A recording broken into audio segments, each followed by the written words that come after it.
Small m द्रव्यमान का एक पिंड एक नियत वेग v से गतिशील है। पिंड पर कितना कार्य करना चाहिए कि यह विराम अवस्था में आ जाए।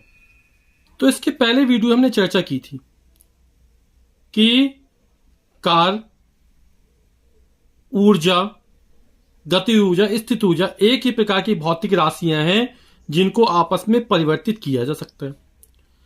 तो यहां पिंड में वेग है, यानी पिंड में गति ऊर्जा है, और फिर पिंड विराम अवस्था में आ रहा है, यानी वेग शून्य हो, यानी गति ऊर्जा शून्य हो गई, यानी गति ऊर्जा परिवर्तन हो रहा है।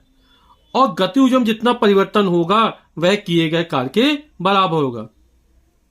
तो पिंड पर कितना कार्य करना चाहिए? तो पिंड पर उतना ही कार्य करना चाहिए जितना गति ऊर्जा में परिवर्तन हो रहा है।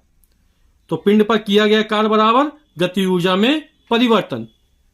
तो पिंड पर किया गया कार्य बराबर गति ऊर्जा में परिवर्तन। और परिवर्तन कैसे निकालेंगे? अंतिम गति ऊर्जा प्रारंभिक गति ऊर्जा घटा देंगे। हम जानते गति ऊर्जा बराबर होता है 1/2 mv², v यानी वेग कवर।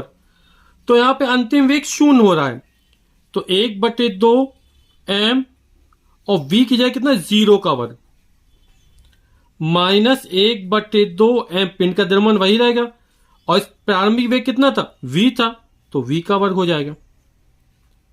क्या होता है? पिंड विराम अवस्था में आ जाए तो अंतिम वेग शून्य हो गया, और उसके पहले v वेग से चल रहा था,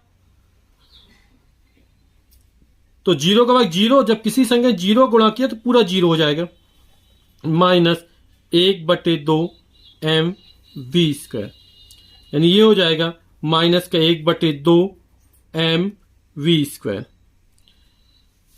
तो ऋणात्मक चिन्ह यह प्रदर्शित कर रहा है कि वेग लगातार कम होता चला जा रहा है, यानी अंत में शून्य भी हो गया है ना, और माइनस चिन्ह आया यानी पिंड पर कार्य किया जा रहा है।